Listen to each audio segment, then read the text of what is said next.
Hey, how's it going, everyone? So for today's video, I wanted to go over my personal top 3 moments from the first week of fall season anime.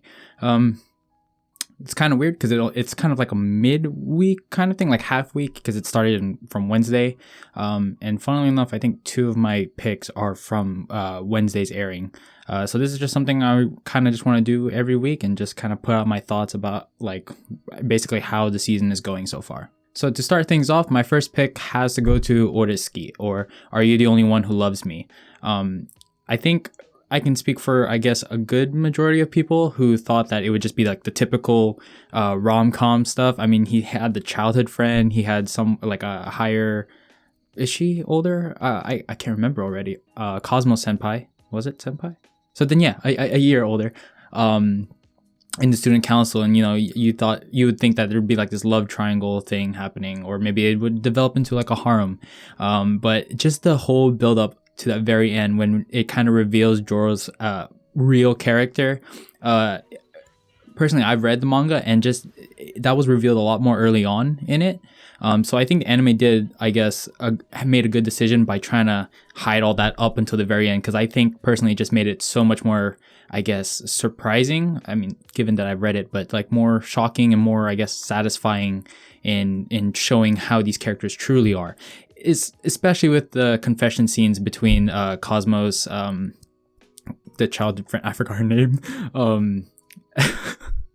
But just look, the fact that it was on the same bench too, and then especially with Pansy ordering her own bench just to deliver her own confession, I couldn't help but just have a joyful time watching that first episode. And so, I mean, given that I have touched upon the original material, I'm pretty sure I'm going to follow this all the way through, because I gotta say it does get pretty intense, especially when things bring in the best friend, and how that all turned out, especially because the whole how they fell in love with him in the first place with Sunchan, with the baseball game and everything. I just thought that was just hilarious how they were on both sides. Like it couldn't have been more of a big coincidence. Now, my second pick is actually a specific scene from Kimono Michi. Now, for anyone who's seen the trailer, you pretty much already saw it, but my favorite part had to go to the German suplex, when he German suplexed the princess. I mean, I don't know, I'd have the same reaction. Someone just teleported you or summoned you from another world and took you out of your normal livelihood, and I mean, it seems like a reasonable response to that. But the whole, like, I guess, events that followed, especially when she was turned over onto her head, I mean, fan service and all, it was great. I loved it. But just, I mean, can you say that you've seen a main character, a main isekai protagonist reacting that way? Probably not. I don't know. There are a ton of stories out there, and this is probably not that special, but I love it. I love everything. I mean, I'm not into bestiality or anything, by no means.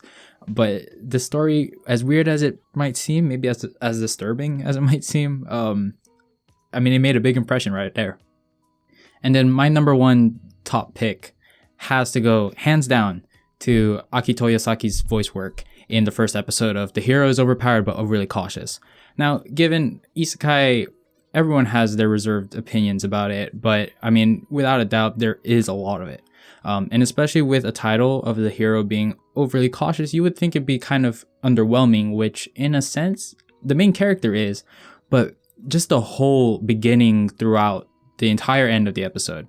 Like Toyosaki-san's voice brought like this energetic vibe throughout the entire all the scenes that she was in. She absolutely killed it, and I think I'm pretty much only gonna be watching the show for Ristarte's character. I mean, not only that, but like the animation in general. I mean, this is done by the same studio that did Arifureta, and I mean, everyone has kind of mixed opinions about that, but White Fox did a lot of great shows, but in this, it just kind of feels like it almost has like this Trigger aesthetic to it.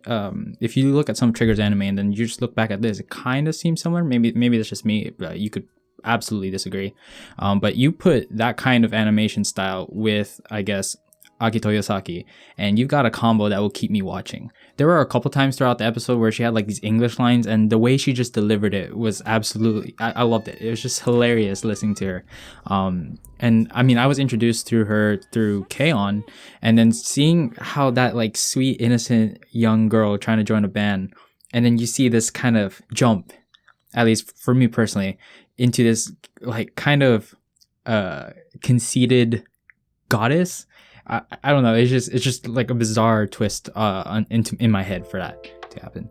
So those are my top 3 moments from the beginning of this fall 2019 anime season. If you disagree, by all means, let me know down in the comments below, and just, you know, let me know what you thought was your top moment so far. I mean, given it's only been roughly 6 days since the start of the season, and going into week 2, there are more series that are about to start airing, so we'll just see what happens, I guess. But with that said, thank you so much for watching this short video. I'll see you guys in the next time. Bye.